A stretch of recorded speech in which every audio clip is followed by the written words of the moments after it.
전능하사 천지를 만드신 하나님 아버지를 내가 믿사오며 그 외아들 우리 주 예수 그리스도를 믿사오니 이는 성령으로 잉태하사 동정녀 마리아에게 나시고 본디오 빌라도에게 고난을 받으사 십자가에 못 박혀 죽으시고 장사한 지 사흘 만에 죽은 자 가운데서 다시 살아나시며 하늘에 오르사 전능하신 하나님 우편에 앉아 계시다가 저리로서 산자와 죽은 자를 심판하러 오시리라.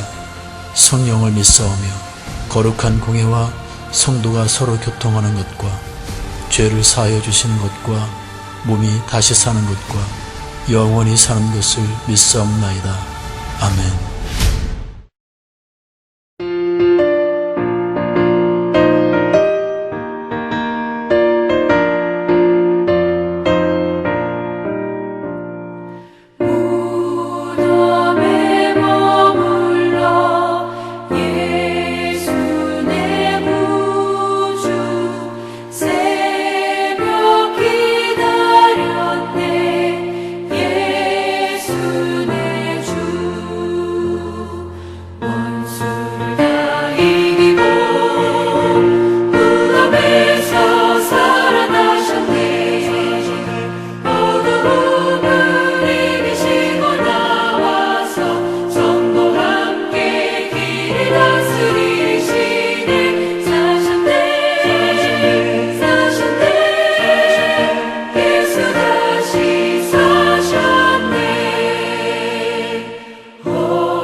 원수를 다 이기고 무덤에서 살아나셨네. 어둠을 이기시고 나와서 성도와 함께 길을 다스리시네. 사셨네. 예수 다시 사셨네.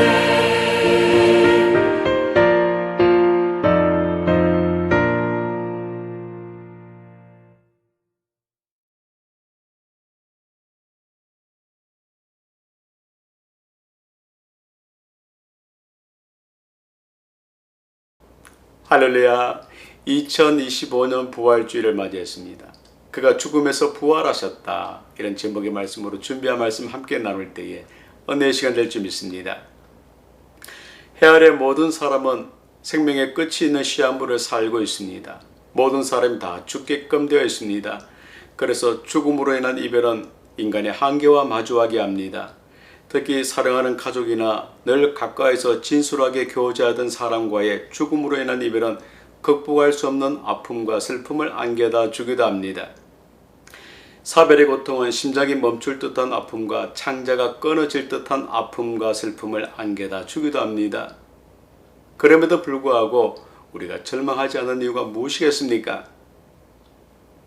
1980년 3월 파리의 브루세 병원에 한 세기를 떠들썩하게 하던 최고의 지성인이 폐수종 때문에 입원하게 되었습니다. 최고의 지성인이었던 그는 한 달 동안 병원에서 발악을 했습니다. 의사와 간호사에게 고래고래 소리를 지르고 찾아오는 모든 사람들에게 고함을 치며 절규했습니다. 그러면서도 그는 죽음에 대한 공포와 두려움 때문에 자신의 병명이 무엇인지 자기 아내에게조차 물을 수가 없었습니다. 그 아내조차 죽음에 대한 공포 때문에 남편에게 그 병명을 말해줄 수가 없었습니다. 미친 듯이 소리치고 발악하고 괴로워하고 있는 남편의 곁에서 위로를 못하고 가만히 지켜보아야만 했던 그 아내, 그리고 한 시대를 풍미했던 최고의 지성인, 이 사람은 수많은 수필과 주옥 같은 글들로 수많은 사람들에게 감동을 주었던 실존주의 철학자 사르트르였습니다. 그리고 이것이 그의 말로로서 1980년 4월 16일 그는 병원에서 한 달 만에 그렇게 죽고야 말았습니다. 사르트르가 죽자 프랑스의 모든 신문들이 떠들썩하기 시작했습니다. 사르트르가 죽다니, 죽음에서 자유를 그토록 외쳤던 사르트르가 이렇게 죽다니, 그의 마지막에 이렇게 비참할 수가 있었다니, 모든 신문사들이 떠들썩하기 시작했습니다. 그때 한 독자가 신문사에 투고를 해서 이런 기사가 실렸습니다. 사르트르의 말로가 그토록 비참할 수밖에 없었던 이유는 그에게 돌아갈 고향, 돌아갈 본향이 없었기 때문이었다. 성도 여러분, 오늘 우리에게는 돌아갈 본향이 있습니까? 히브리서 11장 16절 말씀입니다. 저희가 이제는 더 나은 본향을 사모하니 곧 하늘에 있는 것이라. 그렇습니다. 우리의 죽음은 그냥 죽음으로 끝나는 것이 아니기에 죽음마저 당당히 받아들일 수 있게 되었습니다. 우리의 죽음은 본향, 영원한 안식처로 들어가는 새로운 출발점이 되었기 때문입니다. 이 모든 것이 사망 권세 이기시고 부활하신 예수님의 부활로 가능케 되었습니다. 부활이야말로 믿음 생활의 핵심이요 초석이요 변화된 삶의 원동력일 것입니다. 부활이 이 모든 것을 가능케 했습니다. 우리가 절망하지 말아야 할 분명한 이유가 바로 이 부활 때문입니다. 본문은 인류에게 구원의 빛을 환하게 비추는 예수님의 부활을 소개해 주고 있습니다. 사탄의 세력은 메시아를 십자가의 죽음으로 몰아가는 데까지는 성공했습니다. 하지만 완전히 성공해낼 수는 없었습니다. 예수님께서는 이미 자신이 거듭 예고하신 대로 죽음의 권세를 물리치시고 부활하심으로써 아담의 범죄 이후로 끊임없이 인류를 속박하던 죄와 사망의 엄부를 단번에 깨뜨리셨습니다. 한편 본문은 안식일이 끝난 후에 예수님의 무덤을 찾아간 여인들의 이야기를 다루고 있습니다.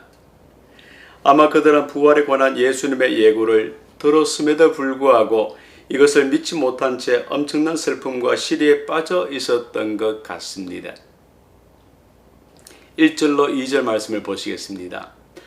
안식일이 지남에 막달라 마리아와 야고보의 어머니 마리아와 또 살로메가 가서 예수께 바르기 위하여 향품을 사다 두었다가 안식 후 첫날 매우 일찍이 해 도전 때에 그 무덤으로 가며 인생살이 가운데 가장 큰 아픔과 가장 큰 슬픔이 있다면 역시 이별의 항구에서 사랑하던 사람과의 영원한 이별이지 않겠습니까? 그토록 아끼며 사랑했던 사람과 죽음으로 인한 이별만큼 우리의 삶을 갈기갈기 찢어버리는 아픔과 슬픔이 또 어디에 있겠습니까? 인생살이의 여러 고통스러운 일들은 속절없는 시간의 흐름 가운데 잊혀지곤 합니다. 그래서 시간이 약이다라고 하지요. 하지만 죽음이라는 참혹한 아픔을 시간은 약이다라는 생각으로 덮어버린다라고 해서 덮어질 수가 있겠습니까? 당시 인생살이 가운데 가장 큰 아픔과 슬픔을 당한 세 여인들의 마음이 어떠했겠습니까? 아마 한동안 넋이 나갔을 것입니다. 정신줄을 빼놓았을 것입니다. 모든 것이 다 끝나버렸다라는 생각에 따른 아픔으로 삶을 비관적으로만 생각했었는지도 모르겠습니다. 예수님을 그토록 사랑하며 따랐던 세 여인 마리아와 야고보의 어머니 마리아, 살로메는 슬픔에 짓눌려 아무것도 하지 못하고 또 아무것도 할 수도 없었습니다. 예수님의 죽음을 어쩌면 애써 부인했는지도 모르겠습니다. 사실로 받아들이기가 싫었기 때문인지도 모르겠습니다. 그들은 아마 슬픔의 무게에 눌려 눈물이 엄식이 되고 예수님을 향한 그리움과 안타까움에 삶을 포기하고픈 정도였을 것입니다. 마리아, 야고보의 어머니 마리아, 그리고 살로메는 예수님으로부터 사랑을 많이 받았던 그런 여인들이었습니다. 누구 하나 관심을 주지 않던 여인, 버려지고 짓밟힌 인생에 찾아오신 예수님, 7 귀신에 사로잡혀 사람 취급도 받지 못하고 짐승 취급을 받으면서 꾸역꾸역 살고 있을 때 찾아오셔서 삶의 의미를 주신 예수님이셨기 때문에 막달라 마리아는 그 예수님을 잊어버릴 수가 없었습니다. 인생을 구원해 주신 분이셨기 때문이었습니다. 삶의 존재 이유와 목적을 깨달아 알게 해주신 분이 바로 예수님이셨기 때문이었습니다. 이런 예수님께서 죽으시다니, 그것도 십자가의 참담한 모습으로 죽으시다니 예수님의 죽음을 받아들일 수가 없었을 것입니다. 모든 상황이 혼란스럽기만 했을 것입니다. 야고보의 어머니 마리아와 살로메 역시 예수님을 가까이에서 지극정성을 다해 모시고 섬겼던 믿음의 여인들이었습니다.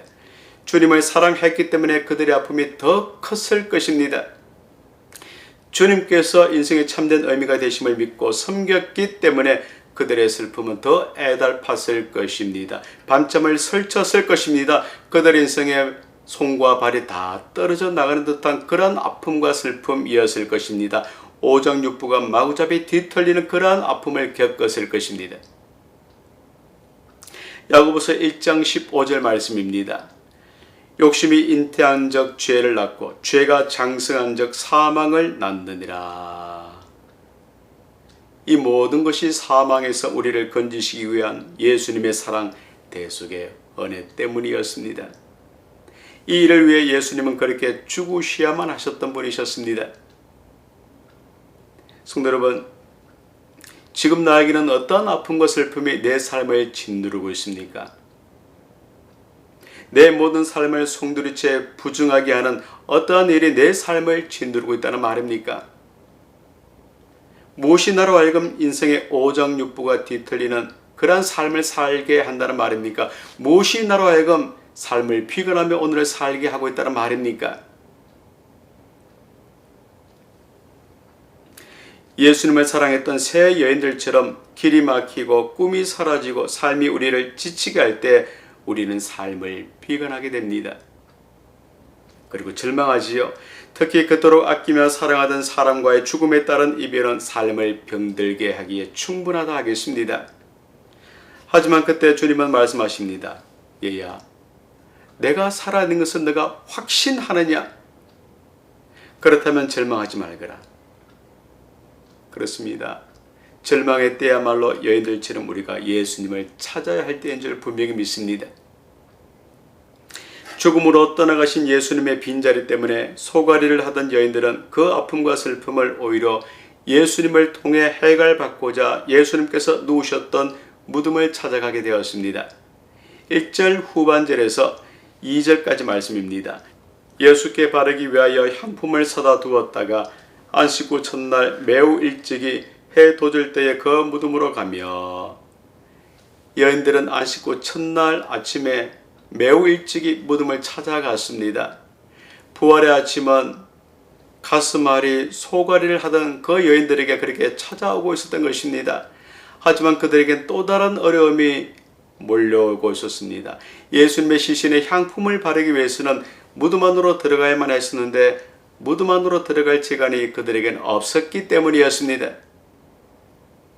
힘없는 여인들이 어찌 큰 돌문을 옮길 수 있을까? 설령 돌문을 옮긴다라고 해도 무덤을 지키는 로마 병사들이 무덤 안으로 들어가게 해줄까? 이렇게 그들이 생각을 했던 것입니다. 3절 말씀입니다. 서로 말하되 누가 우리를 위하여 무덤 문에서 돌을 굴려 주리요 하더니, 부활의 빛이 아직 그들에게 비추지 않았기 때문에 그들의 마음은 빛이 비추지 않는 엉달 어두운 그늘이었을 뿐이었습니다. 게다가 그들은 예수님의 부활은 상상도 못하고 있는 그러한 상황이었습니다. 마음의 엉어리를 예수님을 향한 추억거리로 풀고자 해결받고자 한 그들의 약한 믿음 때문이었을 것입니다. 예수님의 죽음을 현실로 인정하려는 단순한 의도 때문이었습니다. 그런데 여인들의 모습이 혹시 내 모습이지는 않습니까? 소갈이 가스말이 마음의 엉어리를 풀기 위해서 부활의 주님을 찾아갔지만 그 부활의 주님께서 나와는 멀찍이 떨어져 계신 분으로만 느껴지지 않습니까? 부활의 빛이 비춤에도 불구하고 내 마음, 내 삶은 여전히 엉달 어두운 그늘에 갇혀 있지는 않습니까? 여인들이 무덤의 무거운 돌문 때문에 근심에 사로잡혔던 것처럼 내 삶이 무거운 돌문에 갇혀 있다라는 생각이 들지는 않습니까? 내 가정, 내 사업, 내 일, 내 건강, 내 모든 삶을 막은 돌문을 치울 힘이 없어 부활의 주님을 외면하고 나 홀로 울고만 있지는 않습니까? 여인들은 엉어리진 마음을 품고 이른 아침에 무덤을 찾아갔습니다. 마음을 돌문으로 닫아 놓은 채로 그들의 마음에 문지기를 세운 채로 무덤을 찾아갔습니다. 그런데 그들 앞에 어떤 광경이 펼쳐졌습니까? 4절입니다. 눈을 들어본 적 벌써 돌이 굴러져 있는데 그 돌이 심히 크더라. 귀신이 곡할 노릇이었습니다. 왜냐하면 그토록 크고 무거운 돌문이 옮겨져 있었기 때문이었습니다. 누가 그 돌문을 옮겼겠습니까? 죽음에서 부활하신 예수님께서 친히 그 돌문을 옮기셨던 것입니다. 예수님께서 죽으셨는데 무덤에 찾아간다 무슨 소용이 있을까? 우리가 헛발걸음만 하는 것은 아닐까라면서 소거래만 했었는데 무덤의 돌문이 옮겨져 있었던 것입니다. 그들은 순간 엄습해오는 두려움에 사로잡혔을 것입니다. 성도 여러분, 여인들의 마음을 다 아셨던 부활의 주님께서 마음을 저미며 가슴앓이를 하고 있는 내 모든 사연을 다 아십니다. 내 모든 삶을 가로막고 있는 돌문이 얼마나 크고 무거운지 부활의 주님께서 다 아십니다. 내 삶이 얼마나 초라한지 부활의 주님께서 나를 다 아십니다. 나를 다 아시는 내 부활의 주님께서 내 인생의 돌문을 치워주시고자 부활하셨습니다. 죽음에서 부활하셨습니다. 다시 살아나셨습니다. 고린도전서 15장 20절입니다. 이제 그리스도께서 죽은 자 가운데서 다시 살아나사 잠자는 자들의 첫 열매가 되셨도다. 예수님의 전생에는 그야말로 피와 눈물과 땀으로 범벅이 된 상황이었습니다. 우리 예수님은 땀을 흘려가시면서 일을 하셨고 슬픔 때문에 눈물을 흘리셨습니다. 배고픔을 경험하셨고 목마름을 경험하셨고 죽음에 따른 이별도 경험하셨습니다. 그리고 그 예수님께서 끝내 십자가상에서 운명하셨습니다. 그 이유가 무엇이었습니까? 그것은 바로 저와 여러분의 죄를 대속해 주시기 위함이었습니다. 그런데 이게 다가 아니었습니다. 이게 끝이 아니었습니다. 우리 예수님은 죽음에서 3일 만에 다시 살아나셨습니다. 부활하셨습니다. 또 그 이유가 무엇이었다는 말입니까? 우리의 모든 삶을 가로막고 있는 죽음의 돌문을 옮겨주시기 위해 우리 예수님께서 사망 권세를 결박하시고 다시 살아나셨습니다. 이 모든 것이 다 우리를 위함이었습니다. 살다 보면 무작정 어디론가 훌쩍 떠나고 싶은 마음이 들 때가 있습니다. 살다 보면 어디론가 그냥 숨고 싶은 마음이 들 때가 있습니다. 희망을 가지는 것마저 힘이 들 때가 있습니다. 때로는 신뢰 같던 희망을 붙잡고 있는 나 자신이 너무도 안쓰럽게 느껴질 때도 있습니다. 사르트르처럼 각종 질병 때문에 죽음의 공포를 느낄 때가 있습니다. 본문의 여인들처럼 절망의 올무에 갇힐 때가 있습니다. 이처럼 억수같던 폭우가 마구 내리치는 빛 속에서 홀로 비를 맞고 서 있는데 이런 나에게 손을 내미시는 분이 계십니다. 그분이 바로 나를 위해 부활하신 부활의 주님이십니다. 여인들은 무덤을 막고 있던 큰 돌물이 옮겨져 있는 것을 보고 두려운 마음에 무덤 안으로 들어갔습니다. 5절 말씀이지요. 무덤에 들어가서 흰 옷을 입은 한 청년이 우편에 앉은 것을 보고 놀라매. 여인들이 왜 무덤 속으로 들어갔겠습니까? 죽음에서 부활하신 그 주님을 맞아들이기 위해서 무덤 속으로 들어갔겠습니까? 결코 그렇지 않습니다. 그들은 예수님의 시신에 향품을 바르기 위해서 무덤 안으로 들어갔던 것입니다. 예수님의 부활을 확인하고 그 부활을 믿기 위해서 그들이 무덤 속으로 들어갔던 것이 결코 아니었습니다. 그들은 단순히 예수님의 장례를 치르기 위해 이른 아침 무덤을 찾아 들어갔을 뿐이었습니다. 당시나 지금이나 이스라엘에서는 사람이 죽으면 24시간 안에 묘에 시신을 안치하도록 되어 있습니다. 설령 죄를 지어 나무에 달려 죽은 사람일지라도 그 시신을 방치하지 않고 그날의 장례를 치르게끔 되어 있습니다. 그 이유는 바로 이 말씀 때문이지요. 신명기 21장 23절 말씀입니다. 하나님이 기업으로 주신 땅을 더럽히지 않기 위해서 바로 이 말씀 때문입니다. 장례에서 남자들은 시신을 무덤까지 운반하는 일을 감당했을 것이고 여인들은 곡을 했을 것입니다. 시신이 무덤에 놓이면 여인들은 시신에 향품을 바르고 세마포로 사는 일을 했습니다. 본문의 여인들이 향품을 갖고 예수님의 무덤을 찾은 이유는 아리마대 요셉이 예수님의 시신에 향품을 바르지 않고 세마포에 사서 무덤에 안치했기 때문이었습니다.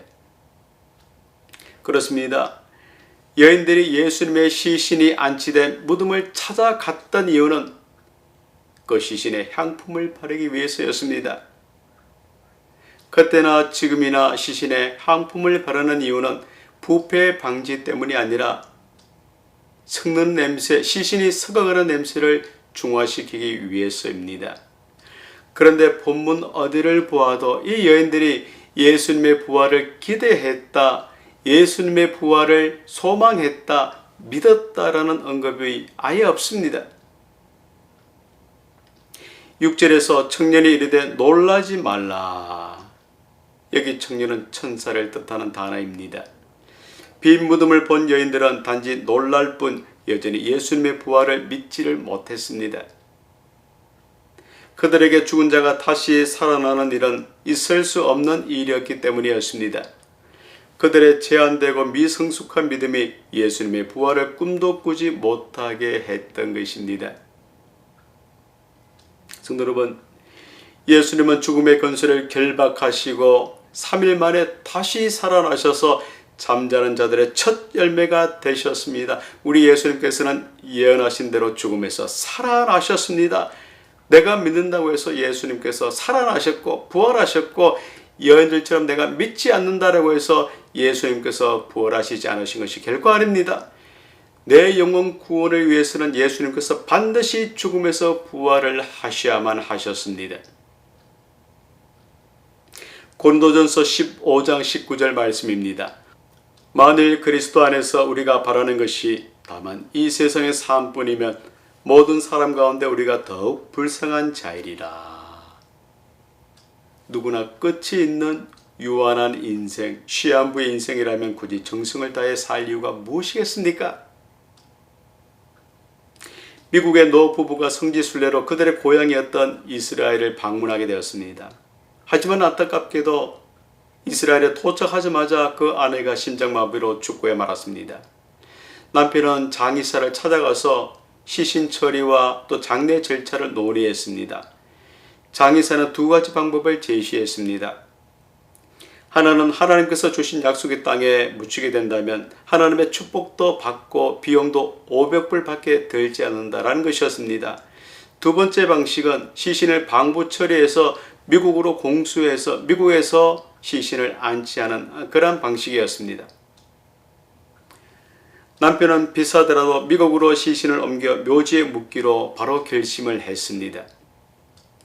이스라엘 땅에 묻히면 예수님처럼 자기 아내가 부활할지도 모르는데 그게 감당하기 어렵다라는 뼈있는 이유였던 것입니다. 죽음으로 모든 것이 끝나는 것이 아니라 죽음이 영생으로 나아가는 관문임을 믿기에 우리가 죽음 앞에서도 사르트레가 되지 않습니다. 죽음 권세를 결박하시고 다시 사신 우리 예수님의 부활이 이 모든 것을 다 가능케 했습니다. 그렇습니다. 지금도 예수님의 그 무덤은 비어 있습니다. 빈 무덤입니다. 7절 말씀입니다. 가서 그의 제자들과 베드로에게 이르기를 예수께서 너희보다 먼저 갈릴리로 가시나니 전에 너희에게 말씀하신 대로 너희가 거기서 배우리라 하라 하는지라. 너희에게 말씀하신 대로는 어떤 뜻이겠습니까? 전에 말씀하신 대로 예수님께서 사망 권세를 결박하시고 살아나셨다, 부활하셨다, 그러한 뜻의 말씀입니다. 생명의 주님은 무덤에 누워 계실 수가 없으셨습니다. 하지만 무덤을 이른 아침에 찾아간 여인들은 여전히 예수님의 부활을 믿지 못해 놀라움과 두려움에 사로잡혀 있을 뿐이었습니다. 부활의 사실을 믿지 못할 정도로 예수님을 향한 그들의 애달픔이 아주 깊었기 때문입니다. 부활의 사실을 믿지 못할 정도로 인생살이의 짐이 무거웠기 때문입니다. 하지만 그 무엇보다 부활의 사실을 믿을 만한 믿음의 결핍 때문에 그들이 천사의 말을 들었음에도 불구하고 무덤에서 뛰쳐나와 도망을 가고야 말았던 것입니다. 그런데 어디 저들 뿐이었겠습니까? 내 삶을 가로막고 있는 돌이 너무 크면, 내 인생의 짐이 너무 무거우면 당면한 현실에 빼앗겨버린 내 약한 믿음 때문에 부활의 주님을 목도하지 못할 때가 얼마나 많습니까? 하지만 이럴 때 갈릴리로 가야 합니다. 갈릴리로 먼저 가셔서 나를 기다리시는 부활의 주님을 만날 수 있어야 합니다. 근데 왜 하필 갈릴리이겠습니까? 갈릴리는 예수님의 제자들의 삶의 터전이었습니다. 예수님께서 갈릴리로 가셨다라는 뜻은 예수님께서 제자들을 만나시기 위해서 그들의 삶의 터전으로 가셨다, 이란 뜻입니다. 내가 살기 위해 피와 눈물과 땀을 흘리는 곳, 내가 살기 위해 내 자존심이 짓밟히는 곳, 내가 살기 위해 가슴앓이를 하고 몸부림을 치는 곳, 내가 살기 위해 이 세상과 타협하는 내 삶의 터전으로 부활의 주님께서 나를 찾아오셨습니다. 오셔서 내 모든 수치와 눈물, 절망과 한숨을 덮어주십니다. 베드로와 제자들은 먹고 살기 위해 그들의 삶의 터전이었던 갈릴리에서 다시 물고기를 잡는 업으로 돌아가고야 말았습니다. 밤새 고기를 잡는다라고 수고를 했지만 피라미 한 마리 잡지를 못했습니다. 예수님은 돌아가셨고 물고기는 한 마리도 잡히지 않고 모든 것이 최악의 상황이었을 뿐이었습니다. 막막하기만 했을 것입니다. 그들은 부활하시고 갈릴리로 오셔서 숯불을 피워 드시고 음식까지 준비하시며 그들을 기다리시는 예수님을 상상도 못했습니다. 성도 여러분, 부활의 주님께서 나와 함께 하심을 의심 없이 믿으시기를 부탁드립니다. 요한복음 14장 27절에서 29절까지 말씀입니다. 평안을 너에게 끼치노니 곧 나의 평안을 너에게 주노라. 내가 너에게 주는 것은 세상에 주는 것과 같이 아니하니라. 너희는 마음에 근심하지도 말고 두려워하지도 말라. 부활의 새 아침은 이제 밝았습니다. 영 죽었던 인생이 이제 영생을 소유한 새로운 피조물이 되었습니다. 그런데 나는 아직도 예수님의 시신의 향품을 바르고자 무덤을 어슬렁거리며 오늘을 살고 있지는 않습니까? 8절 말씀입니다. 여자들이 몹시 놀라 떨며 나와 무덤에서 도망하고 무서워하여 아무에게 아무 말도 하지 못하더라. 여인들처럼 예수님의 부활을 의심하지 마십시오. 예수님은 예언하신 대로 살아나셨습니다. 살아나셔서 잠자는 자들의 첫 열매가 되어 주셨습니다. 살아나신 예수님, 내 삶의 현장으로 찾아오신 그 예수님을 만나지 않으시렵니까? 의심은 절대 고문입니다. 믿음이 흔들리고 의심이 들 때 무덤을 찾게 된다면 의심은 더 크게 될 것입니다. 의심은 결국 불신으로 이어져 부활의 주님과의 관계를 단절하는 결과를 초래할 것입니다. 물론 의심이 전혀 없을 수는 없습니다. 하지만 어떤 의심이든 부활의 주님께 나와 그 부활의 주님 앞에서 하십시오. 의심을 하고 방황을 하더라도 주님 앞에서 하십시오. 의심의 종지부를 찍고 나를 위해 죽음에서 부활하신 부활의 주님으로 평안을 누리시게 될 줄 분명히 믿습니다. 말씀을 정리합니다. 요한복음 11장 25절 26절 말씀입니다. 예수께서 이르시되 나는 부활이요 생명이니 나를 믿는 자는 죽어도 살겠고 무릇 살아서 나를 믿는 자는 영원히 죽지 아니하리니 이것을 내가 믿느냐. 부활의 주님을 믿는 우리는 죽음이 잠깐의 이별임을 알기에 장례식이다라고 말을 합니다. 하지만 부활의 소망이 없는 사람들은 죽음으로 영원히 끝난다라고 생각하여 연결식이다라고 하지요. 성도 여러분, 이제 더 이상 향품을 들고 있는 여인들의 믿음의 수준에 머물러 있지 말아야 할 것입니다. 우리 예수님은 살아나셨습니다. 부활하셨습니다. 우리에게 영원한 산 소망이 되어 주셨습니다. 그리고 부활하신 예수님께서 내 삶의 현장 갈릴리로 나를 찾아오셨습니다.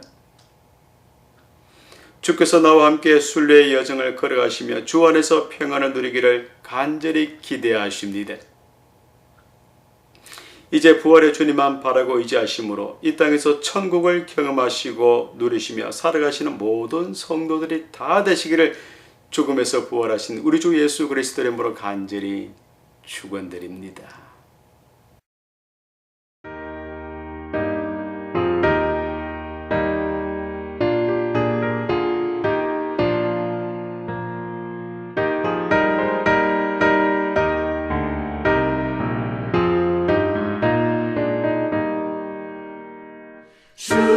주님께 영광 다시 사신 주 사망 원수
성도 여러분, 하나님께서 40년 동안 광야에서 훈련받았던 모세를 찾아가셨습니다. 모세가 먼저 하나님을 찾아간 것이 결코 아니었습니다. 하나님께서 이스라엘 백성들의 고통과 울부짖음을 들으시고 보시고 그들을 찾아가셨습니다. 하나님께서 한나의 고통을 아시고 그녀를 찾아가셨습니다. 하나님께서 히스기야의 기도를 방관하지 않으셨습니다.